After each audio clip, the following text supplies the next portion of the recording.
네, 오늘의 말씀 함께 나누겠습니다. 따라합니다. 우리의 하나님.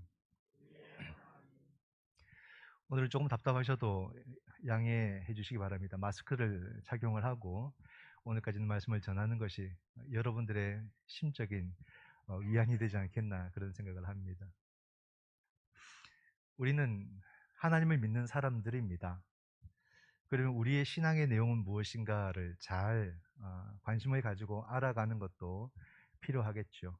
우린 신앙을 그저 내 마음의 위로받고자 그렇게 좀 삶에 약간 어떤 기댈 그런 언덕을 찾고자 그렇게 신앙생활을 하는 것이 아니라 살아계신 하나님을 믿는 그런 신앙이고, 그 하나님을 믿는 사람답게 살기 위해서 우리는 교회를 다니고 신앙생활을 합니다. 우리의 신앙에 아주 특별하고 다른 신앙, 뭐 종교라고 표현하기 좀 그런데 다른 종교와는 완전히 다른 그런 우리의 신앙의 내용이 있다면 그 중에 하나가 바로 삼위일체입니다. 삼위일체. 우리는 세 분 하나님을 믿습니다. 자, 이게 말이 안 되죠, 사실은. 근데 또 그 세 분 하나님은 일체, 하나라고 믿는 신앙이 우리의 신앙입니다. 상당히 특별하고 특이하고 또 복잡한 신앙입니다. 그러나 이것이 혼란스러워서 우리가 신앙을 못 갖거나 신앙생활을 못하는 게 또 아니었어요. 어떻게 이렇게 할 수 있을까? 이게 바로 믿음의 세계입니다. 하나님께서 이것을 우리가 믿을 수 있도록 허락해 주셔서 우리는 삼위 하나님을 이상하지 않게, 아무렇지 않게 지금까지 열심히 믿으면서 살아온 거죠. 그렇다고 해서 여러분 몰라도 된다는 뜻이 아닙니다. 끊임없이 우리는 우리가 믿는 하나님을 관심을 가져야 되고 알아가야 되고 내 믿음의 내용과 깊이를 더하면서 살아갈 때에 그 삶이 풍성해지는 거예요. 그리고 그 삶이 더욱더 확실해지고 견고해지는 겁니다. 그러니까 어려운 건 몰라가 아니라 우리가 우리의 하나님을 더 많이 경험하고 더 많이 알아가는데 집중하고 노력할 수 있어야 되는 거죠. 그래서 마음껏 내가 경험한 하나님을 사람들에게 소개하고 전하고 자랑하고, 그럼으로써 이 세계가 하나님의 세계라는 사실을 우리는 이 땅 가운데서 전하고 증거하며 사는 것이 우리들의 신앙의 책무일 것입니다. 그래서 오늘 우리는 사도 바울이 우리에게 소개해주고 있는 세 분의 하나님을 오늘 13절 말씀을 통해서 함께 묵상을 해보려고 합니다. 오늘 말씀은 고린도후서 가장 끝자락에 있습니다. 이것은 사도 바울이 고린도 교회를 향해서 편지를 썼던 두세 편의 그 편지의 가장 끝부분, 마지막 이야기가 오늘 본문에 나와 있죠. 11절에는 덕담이 있고 12절에는 문안 인사가 있고 13절에는 아주 특이한 신앙의 고백이 나와 있습니다. 11절을 보면 마지막으로 말하노니 형제들아 기뻐하라. 온전하게 되며 위로를 받으며 마음을 같이하며 평안할지어다. 또 사랑과 평강의 하나님이 너희와 함께 계시리라. 거룩하게 입맞춤으로 서로 문안하라. 그렇게 온 마음을 다 담아서 덕담도 하고 12절에 모든 성도가 너희에게 문안한다. 그래서 문안을 하고 있습니다. 그러면서 참 특이한 내용이에요. 13절에 주 예수 그리스도의 은혜와 하나님의 사랑과 성령의 교통하심이 너희 무리와 함께 있을지어다. 이 내용은 익숙하죠. 모든 목사님들이, 목회자들이 이 내용을 가지고 축도를 합니다. 그 축도의 내용이 바로 사도 바울의 이 고백 가운데서 나오게 되었다, 이렇게 볼 수 있습니다. 사실 사도 바울이 이 당시에 이렇게 고백하는 것은 용기가 필요한 고백이에요. 왜냐하면 기독교라는 것은 뿌리 깊은 유대교에서 이어진 거잖아요. 그러니까 이 유대인들에게 있어서 하나님, 성부 하나님은 가장 친숙하고 유일한 분이라고 이렇게 이해가 되면서 살아왔습니다. 근데 아직까지 성령 하나님에 대한 이해는 조금 모호하고 정확하지가 않거든요. 도리어 성령 하나님에 대한 이해는 교리적으로 가장 늦게 형성이 됩니다. 신론, 성부와 그 기독론, 그리스도론이라고는 성자가 그 다음에 형성이 되고 그 다음에 성령의 주제가 교회에서 다루어지거든요. 그러니까 아직까지는 생소한 거죠. 성령 하나님. 그래도 뭐 성령 하나님, 하나님이라고 하니까 그냥 하나님의 개념으로서 이렇게 이해를 하겠는데, 성자 예수라고 하니까 이게 문제가 되는 거예요. 그 젊은 십자가의 죽은 자를 그들이 오래도록 믿어왔던 성부 하나님과 동등한 위격의 하나님으로 고백한다는 게 쉬운 게 아니다 이 말이에요.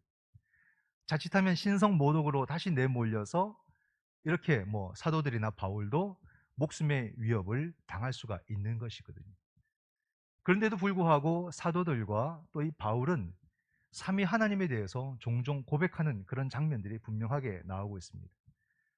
우리가 성령 강림 주일에 고린도전서 12장 은사에 대해서 나누었죠. 그때도 보게 되면은 은사는 다양하지만 성령은 같고 그랬어요. 직분은 다양하지만 주는 같고, 그죠? 그리고 사역은 다양하지만 하나님은 같다. 이렇게 표현합니다. 그래서 성령과 성자와 성부 하나님이 같다. 이렇게 표현하고 있습니다. 그리고 마태복음 28장에도 보게 되면 너희는 가서 모든 민족으로 제자를 삼아 아버지와 아들과 성령의 이름으로 세례를 주라. 그렇게 말씀을 하셨거든요. 이런 것처럼 성경에는 삼위 하나님에 대해서 이렇게 때때마다 언급을 하고 있어요. 그러나 언급을 한다고 해서 삼위일체 교리가 세워진 것, 확보된 것, 완성된 것은 아닙니다.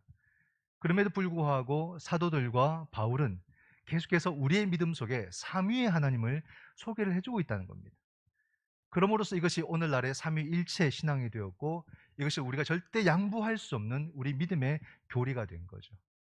그래서 오늘 우리는 23절에 나와 있는 사도 바울이 소개하는 삼위 하나님을 함께 묵상해 보는 그런 시간. 내가 성자를 믿는다는 게 뭘까? 내가 성부 하나님을 믿는다는 게 뭘까? 내가 성령 하나님을 믿는다는 게 뭘까? 이것을 간략하게 함께 고민하고 생각을 해 보고자 합니다. 목사님들이 갑자기 여러분 한순간 이 망각에 빠질 때가 있어요. 축도하다가 축도를 까먹어요. 아주 당황스럽습니다. 이게 성자가 먼저인지 성부가 먼저인지 막 혼돈스러울 때가 있거든요. 그때는 여러분께서 충분히 이해를 하셔야 됩니다. 한평생 해도 갑자기 까먹을 때가 있어요. 그래서 갑자기 막 성령이 먼저 나오기도 하고 순서는 상관이 없습니다. 아시겠죠? 그래서 목사님 틀렸다고 뭐 이렇게 지적하시면 안 됩니다. 상처받습니다. 근데 사도 바울께서 오늘 13절에서 그 얘기를 합니다. 예수 그리스도의 은혜와 이렇게 시작을 해요. 예수 그리스도의 은혜. 예수 그리스도의 은혜는 뭘까? 우리가 은혜라는 말을 참 많이 쓰거든요. 우리가 가장 많이 사용하는 단어 중에 하나가 은혜가 아닐까? 은혜 받았습니다. 은혜로웠습니다. 은혜를 체험했습니다. 경험했습니다. 은혜롭게 합시다. 이런 말들을 굉장히 많이 해요. 우리가 은혜를 굉장히 좋아하고 또 은혜를 가장 많이 사용하는 그런 단어 중에 하나죠. 설교를 하고 나면 목회자에게 오셔가지고 오늘 말씀에 은혜 받았습니다. 이렇게 얘기도 합니다. 이것은 감사합니다. 고맙습니다. 이런 인사의 성격이 강하겠죠.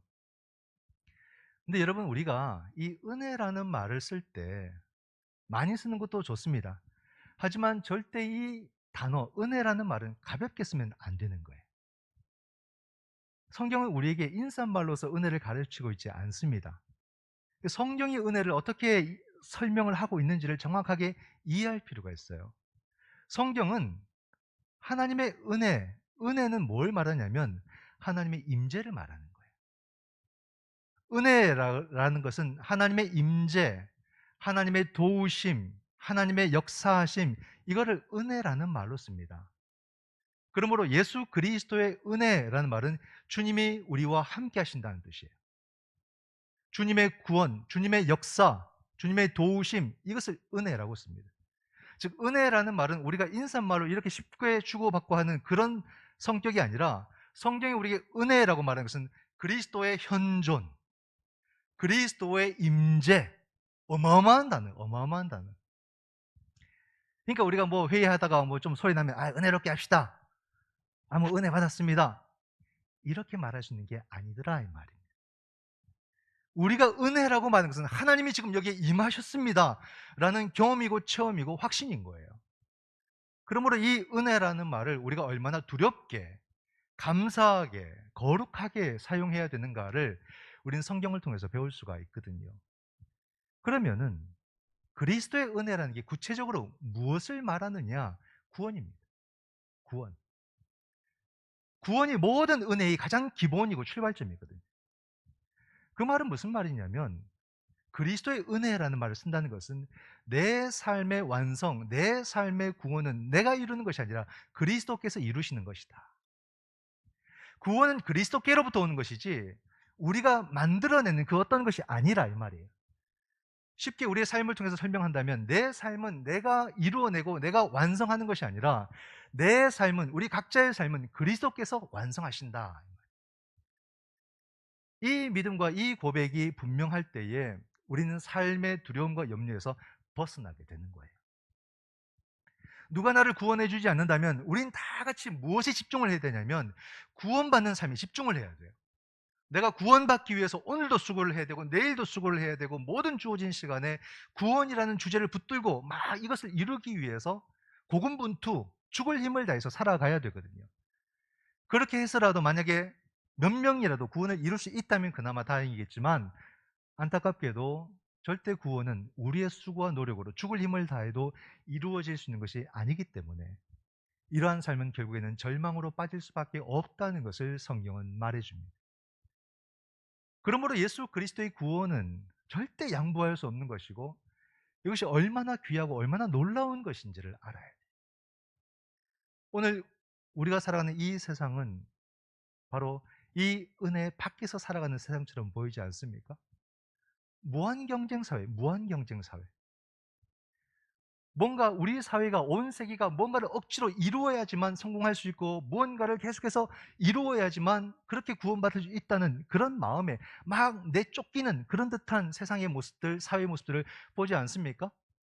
끊임없이 경쟁하는 거예요. 그러면서 다른 사람을 누르고 끌어내리고 그렇게 나아가는 것에 대해서 당연하게 여기면서 사람들이 그렇게 살아간단 말입니다. 그러다 보니까 우리 사회가 전부 다 민감해져 있고 신경이 곤두서 있는 그런 사회를 봅니다.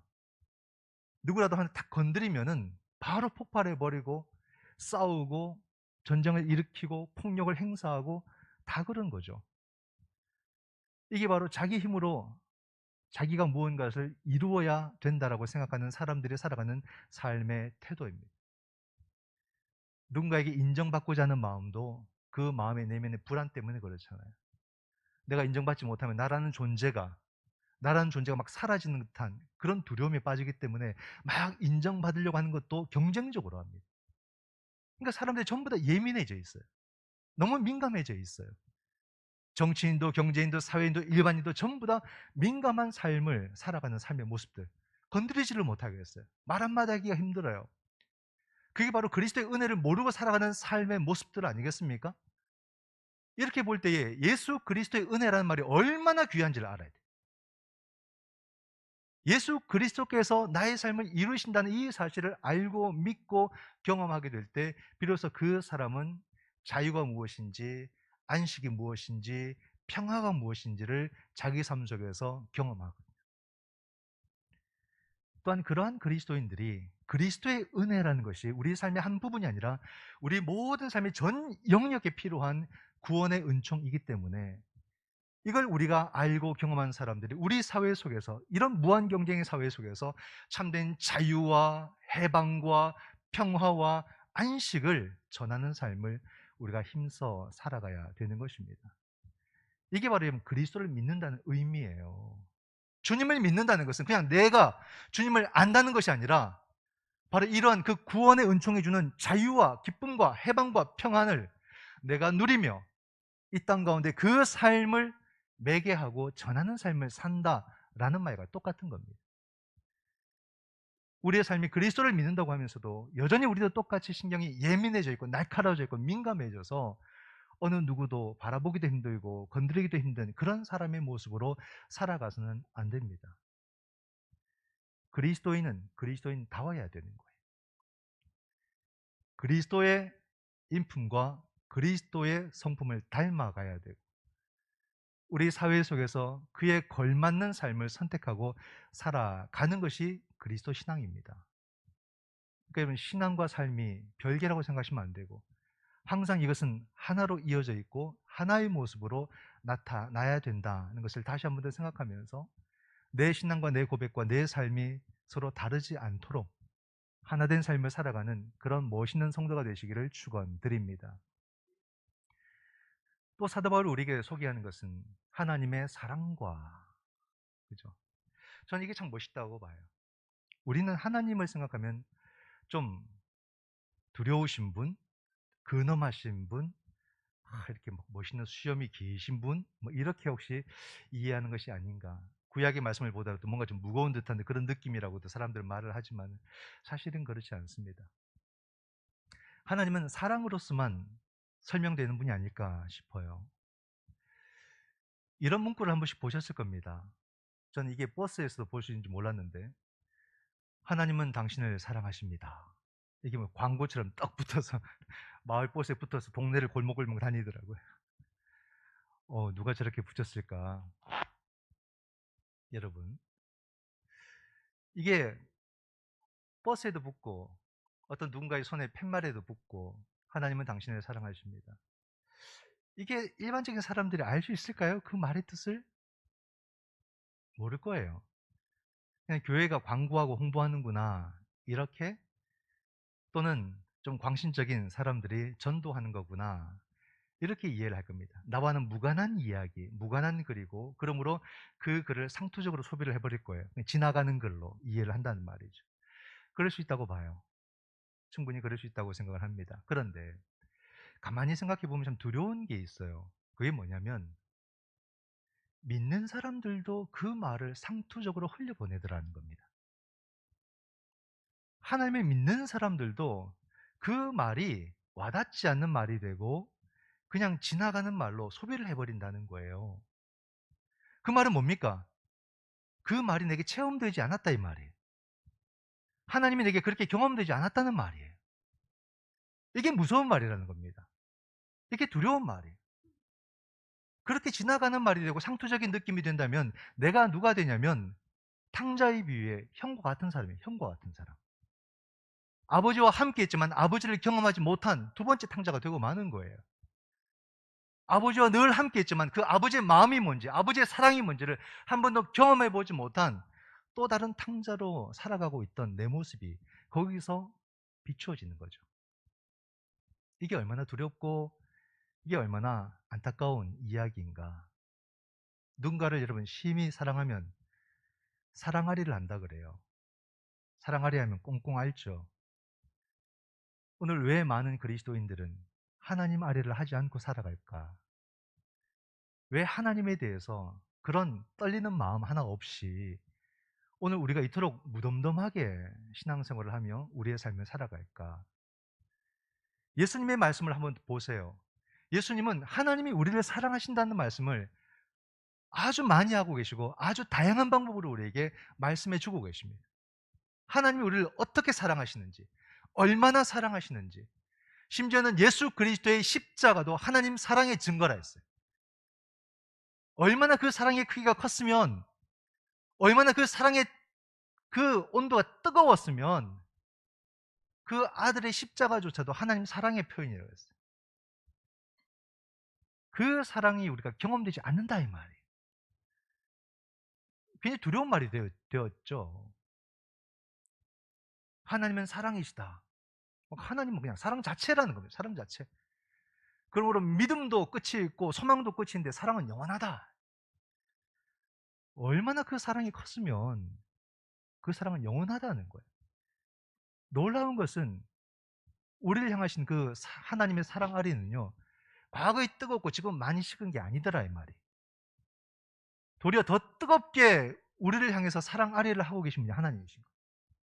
하나님 우리를 그렇게 대하시는 거예요. 하나님이 얼마나 우리를 생각하시는지, 하나님이 얼마나 나를 간절하게 뜨겁게 사랑하는지, 이걸 우리가 알고 살아야 된다, 이 말입니다. 탕자의 비유가 잘 보여주잖아요. 그 거지 같은 아들이 돌아왔어요. 근데 그 아들을 뭐 이렇게 하고 저렇게 하고 앞에 선행 조건이 없어요. 그냥 덥석 안아버리는, 렘브란트의 그림에서 그 아들을 그냥 감싸고 안아버리는, 용서하는 사랑이잖아요.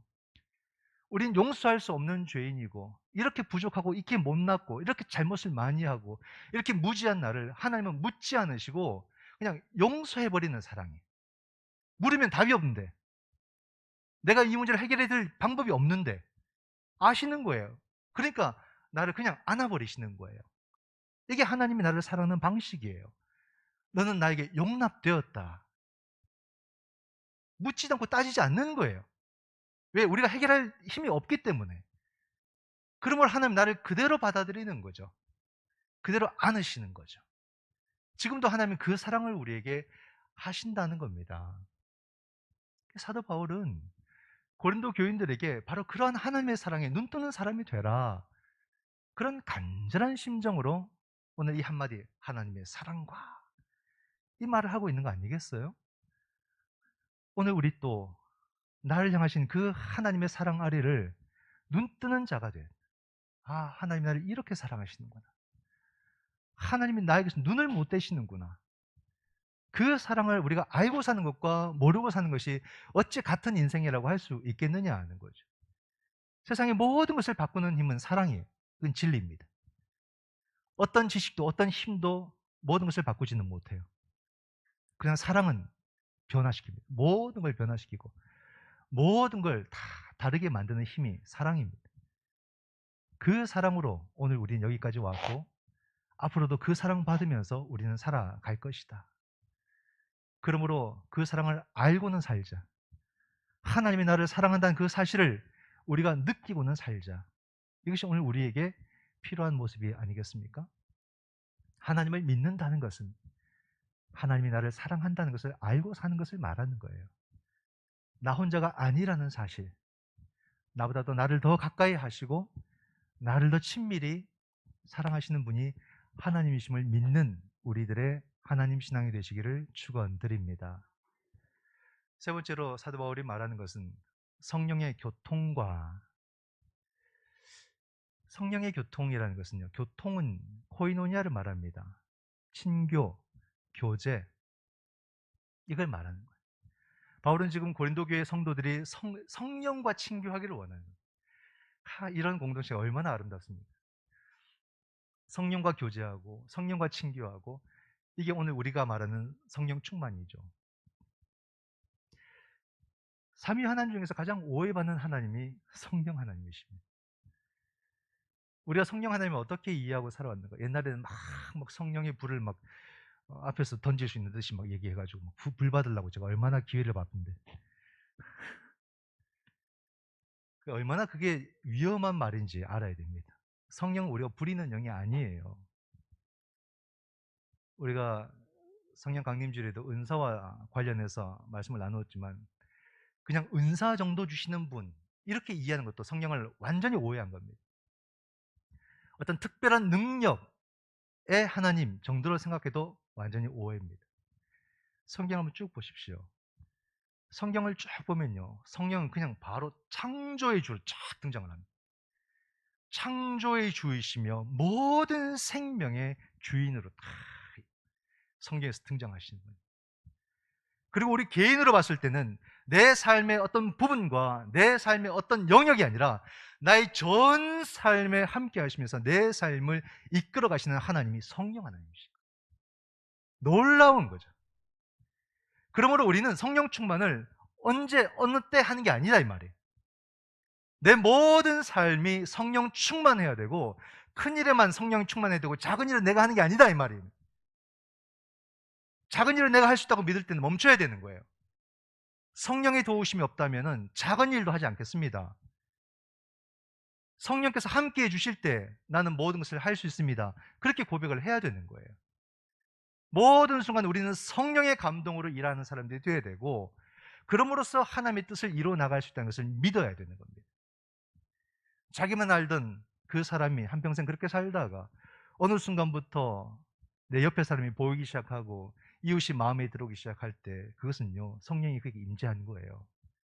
그 자기가 갑자기 뭔가 마음이 뭐 개선되고 이게 마음이 바뀌는 게 아니다 이 말입니다. 성령 체험을 한 거예요. 자기 삶에 대해서 불안하고 비관하고 자기를 자꾸 비하하는 그 사람이 어느 순간부터 자기 삶에 소망을 갖게 되고 희망을 갖게 되고 용기를 얻게 되는 것은요, 반드시 성령 체험한 거예요. 이게 사람의 의지와 노력이 되는 것이 아닙니다. 우리가 절망에서 벗어나고 허무주의에서 벗어나는 그 모든 힘, 우울함에서 벗어나는 그 모든 근원적인 힘은 성령으로부터 우리에게 주어진다고 성경은 말해주고 있는 거예요. 이게 얼마나 감사한지요. 우리는 우리의 인간적인 가능성으로 모든 것을 계산하고 재단하기 때문에 항상 불가능한 게 훨씬 더 많고, 그러므로 절망하는 시간이 훨씬 더 많아요. 그러나 성령이 우리 가운데 함께 하실 때에 성령의 가능성이 우리 삶에 찾아오는 거죠. 그럴 때 우리는 못할 것이 없는 것이고, 오늘 우리 사회가 정말 희망 없어 보이지 않습니까? 우리 사회가 완전 곧 무너질 것처럼 보이지 않습니까? 그러나 성령을 믿는 사람들이라면 이 순간에도 희망을 말하는 사람이 되어야 돼요. 하나님이 하신다. He will reign. 그가 다스릴 것이다. 그 믿음이 굳건하게 성령 신앙으로서 우리 가운데서 나타나야 된다, 이 말입니다. 나의 가능성에 기대는 사람이 아니에요. 성령의 사람은 하나님에게 기대는 사람이죠. 하나님이 하신다는 것을 굳건히 믿는 사람. 성령의 역사가 얼마나 감사하냐면요, 나의 연약함 때문에 성령의 역사가 제재받지 않는다는 말이에요. 제한되지 않아요. 내 경험이 미천하다고 해서 성령의 경험이 여기까지라고 그렇게 우리가 생각하지만 절대 그렇지 않다는 거예요. 성령은 하나님이시고 주체적으로 우리의 삶 가운데 찾아오셔서 나의 연약함을 찢고 나를 만나주시고 나와 코이노니아를 나누시는 분이 성령이시라고 성경은 말해줍니다. 성령과 친교하게 될 때 비로소 내가 나를 만나게 되고, 비로소 우리 이웃과 참된 만남과 관계를 가질 수 있게 되는 것이 성령신앙이에요. 성령은 우리 모든 관계를 이어줍니다. 모든 관계를 살아나게 하고 모든 관계가 풍성해지게 만드는 것이 성령신앙이죠. 내가 성령 하나님을 믿는다라는 말은 바로 이런 생명 충만한 관계의 역사가 내 삶 속에서 나타난다는 것을 믿는 신앙을 말하는 겁니다. 그럼 반대로 여러분, 성령을 거스른다는 말을 쓰는데 그것은 무슨 뜻일까요? 이 코이노냐를 깨는 것을 말하는 거예요. 코이노냐를 깨는 것은 전부 다 여러분 반성령적입니다. 그래서 우리가 끼리끼리 이 문화가 조심하셔야 돼요. 친한 사람끼리 만날 수는 있지만 그 모임이 누군가를 재단하고 누군가에게 담을 치고 누군가를 비판하는 그런 모임이 된다면 그건 반성령적인 일이 되고 맙니다. 조심하셔야 돼요. 또 모여가지고 3, 4, 5 모여서 누군가를 우리가 비난하거나 누군가를 깎아내리거나 누군가를 정죄하거나 하는 것은 다 반성령적인 모임이 되는 겁니다. 참 조심하셔야 돼요. 사람의 모양, 사람과의 관계뿐만이 아닙니다. 사람과 자연의 이 관계, 이 코이노니아를 깨는 것도 전부 다 반성령적인 거예요. 이번에 그 오염수 문제도 정치적인 이데올로기로 접근하지 마시고 이런 신앙적 가치로서 보셔야 되는 겁니다. 이게 성령의 역사냐 아니냐 이렇게 보시고 우리의 스탠스를 취할 수 있어야 되는 거죠. 강대국들이 신냉전 체제를 지금 마음대로 두려움 없이 만들고 있잖아요. 이 모든 것은 성령에 반하는 행동으로서 반드시 성령의 판단과 심판을 받을 것이다. 전쟁을 불사하면서 우리 사회를, 이 세계를 두려움으로 그렇게 몰아가고 있지 않습니까? 분명히 이것은 심판을 받을 것이다. 성령의 관점으로 우리 사회의 구석구석을 다 들여다볼 수 있는 거죠. 그러므로 지금 바울이 고린도 교회에 간절하게 바라는 것처럼 우리가 성령 공동체가 되어야 되는 이유가 거기에 있는 겁니다. 단순히 그냥 내 마음 한번 뜨겁고 내 마음 한번 즐겁자고 하는 것이 아니라 우리의 사회를 바르게 바라보며 내가 무엇을 해야 될지를 정확하게 인지할 수 있기 위해서 우리는 성령의 사람이 되어야 되고 성령의 공동체가 되어야 한다라는 거죠. 끊임없이 생명을 살려내고 끊어진 것을 이어나가는 그런 삶을 살기 위해서 우리 모두는 성령 충만함에 이르러야 되는 겁니다. 사랑하는 성도 여러분, 내 삶의 완성은 내게서 이루어지는 것이 아니라 오직 예수 그리스도 안에서 이루어짐을 믿으시기 바랍니다. 그러므로 더 이상 너무 염려하지 마세요. 너무 긴장되게 그렇게 굳은 모습으로 살아가지 마시고 예수 그리스도 안에서 자유가 무엇인지, 예수 그리스도 안에서 해방이 무엇인지 이것을 충분히 경험하시고 그 자유와 해방으로 사람들을 초대하는 삶을 살아가는 그런 그리스도의 제자가 되시기를 바랍니다. 또 기억할 것은 하나님은 지금도 나를 사랑 아리하듯이 사랑하시는 이 하나님의 마음을 충분히 믿으시고 경험하시기를 축원드립니다. 그러므로 중요한 것은 그 사랑이 짝사랑이 되지 않도록 하는 겁니다. 우리도 하나님을 정말로 하나님 아리하듯이 이렇게 사랑하고 하나님을 느끼고 그렇게 하나님을 믿으며 살아가는 그런 뜨거운 사랑의 심정을 가진 그런 성도들이 되시기를 축원드립니다. 근데 이것은 우리의 생각과 계획으로 되는 것이 아니라 성령의 교통하심, 성령이 우리 가운데 함께해 주셔야만 가능한 삶이 되겠죠. 성령이 우리와 함께 하시면 우리는 그리스도에 대해서, 하나님에 대해서 뜨거운 불붙는 그런 간절한 마음을 갖게 되는 것이고, 진정한 나 자신을 만나게 되는 것이고, 그러므로 모든 사람들을 바로 이 믿음과 신앙으로 우리는 함께 살아가게 될 것입니다. 그래서 성자를 믿으시고 성부를 믿으시고 성령을 믿는 우리 모두는, 이 공동체는 반성령적인 인생이나 그런 모임이 아니라 친성령적인 그런 우리들의 모습이 되어서 이 땅에 하나님이 주인 되심을, 하나님이 우리를 책임지심을 우리 모든 삶을 통해 증거하는 그런 하나님의 백성이 다 되시기를 주님의 이름으로 축원드립니다. 아멘. 기도하겠습니다.